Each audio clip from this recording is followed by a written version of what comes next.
ሊባኖስ ቤይሩት በአንድ ሆቴል ላይ በተፈጸመ የእስራኤል ጥቃት 4 ሰዎች ሲገደሉ ከ10 በላይ መቁሰላቸውን የሊባኖስ ጤና ሚኒስቴር አስታወቀ።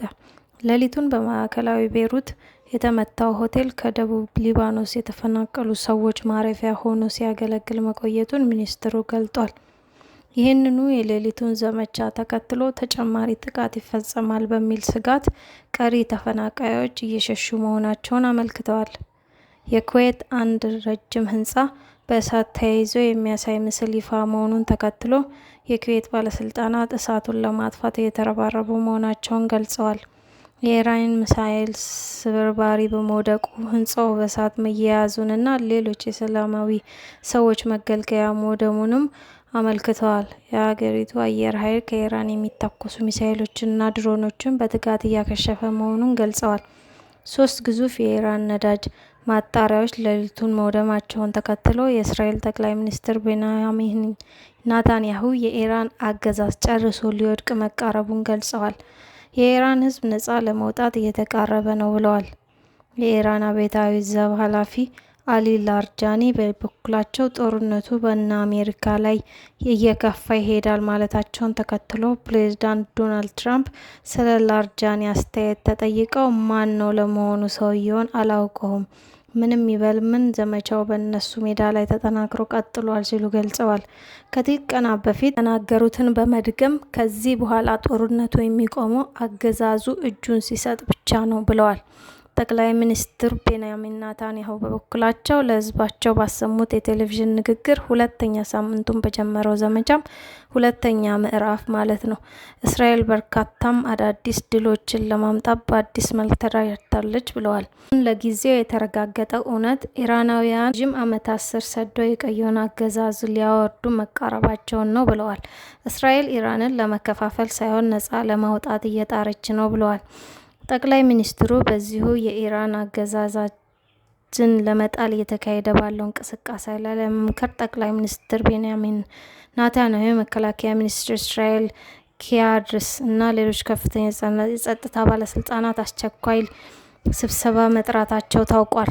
የእስራኤል መገናኛ ብዙኃን ባሰራጩት ዘገባ በቀጣይ የትኞቹ የኢራን መሪዎች ይወገዱ በሚለው ላይ በእስራኤል ባለስልጣናት መካከል መከፋፈል መፈጠሩን አመልክተዋል። የኢራን ፕሬዝዳንት ማስወድ ፒክሺያን እና በዙሪያቸው ያሉ ባለስልጣናት ወይስ የአብዮታዊ ዘብ መሪዎች ቀድመው ይደምሰሱ? ጥቂት የእስራኤል ሚኒስትሮች እንደሚሉት ፕሬዝዳንቱና ሌሎች ባለስልጣናትን ሲቪል ሰራተኞች በመሆናቸው የመወሰን ጥርስ ያለው አብዮታዊ ዘቡን እናጽዳ የሚል አቋም ይዘዋል ነው የሚባለው። የኢራን የበላይ መሪ አያቶላ አሊ ካሚኒ 40 የሚደርሱ ከፍተኛ የኢራን ባለስልጣኖች ስብሰባ ላይ እንዳሉ በጦርነቱ የመጀመሪያ ቀን መገደላቸው ይታወሳል። ኢራን ጎረቤቶቿ ሀገሮቿ ላይ ጥቃት እያደረሰች መሆኗ የበለጠ ትገለል ሲያደርጋት የክፉ ቀን ያለቻቸው ወዳጆቿ ቻይናና ሩሲያ በርቀት ሆነው ጦርነቱን ከማውገዝ ባለፈም እስካሁን እጇ አልደረሱም። አሁን በየመሃሉ ብቅ እያሉ መግለጫ የሚሰጡት 3 ባለስልጣናት ናቸው። የውጭ ጉዳይ ሚኒስትሩ አባስ አራግቺ፣ ፕሬዝዳንት ማሱድ ፔዜሽኪያን እና አብዮታዊ እዝ ኃላፊ አሊ ማርጃኒ ናቸው። ቀጣዩ የሀገሪቱ ጠቅላይ መሪ ዛሬ ወይም ነገ ሰኞ እንደሚመረጥ ይጠበቃል። የእስራኤል በነዳጅ ጣቢያዎች ላይ የፈጸመችው ጥቃትም የጦርነቱን የጥልቀት ጉዞ ያመለክታል ይላሉ ታዛቢዎች። አሁን ሊነጋ ሲል በድሮን ተመቶ በእሳት የተያያዘውን የኩዌት ህንፃ በተመለከተ አሁን በደረሰ አዲስ መረጃ ህንፃው የመንግስት መስሪያ ቤቶች ያሉበትና ቀደም ሲል እንደተባለው ጥቂት ጉዳት እንደደረሰበት ተመልክቷል።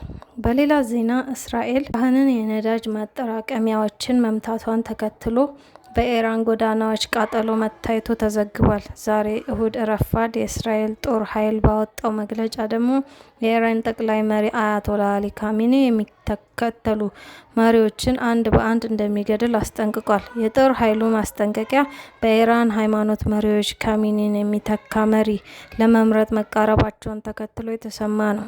የእስራኤል እጆች የትኛውንም ተመራጭም ሆነ መራጭን አንድ በአንድ አድነው ያስወግዳሉ ብሏል ጦር ኃይሉ። እናም ሁላችንም አረፋችሁ ተቀመጡ ሲል አስጠንቅቋል። የካሜኒ ሁለተኛ ወንድ ልጅ አባቱን በመተካት ቀጣዩ የኢራን ጠቅላይ መሪ እንደሚሆን ይጠበቃል።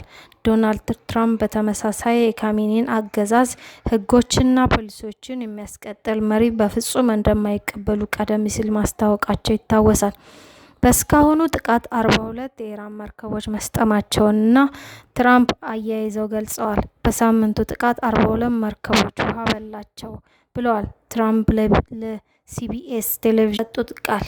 ይህ በእንዲህ እንዳለ በእንግሊዝ የኢራን አምባሳደር ብሪቴን በጦርነቱ እንዳትሳተፍ አስጠንቅቀዋል።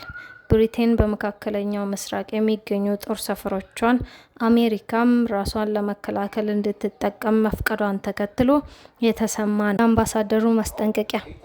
እንዲህም ሆኖ ብሪታንያ የተቀየሙት ትራምፕ የዘገየ ድጋፍ እንደቀረ ይቆጠራል እና እርዳታችሁ ይቅርብን ብለዋል። በጦርነቱ ላለመሳተፍ ስታመነታ የቆየችው ብሪታንያ አሁን በመጨረሻ ግዙፍ የጦር መርከቦቿን ወደ መካከለኛው ምስራቅ ለማንቀሳቀስ መወሰኗን ትራምፕ አጥብቀው ተችተዋል። ጦርነቱን በአሸናፊነት እያጠናቀቁ መሆናቸውን በመግለጽ ብሪታንያ ተሳትፎ እንደማይፈልጉ አሳውቀዋል።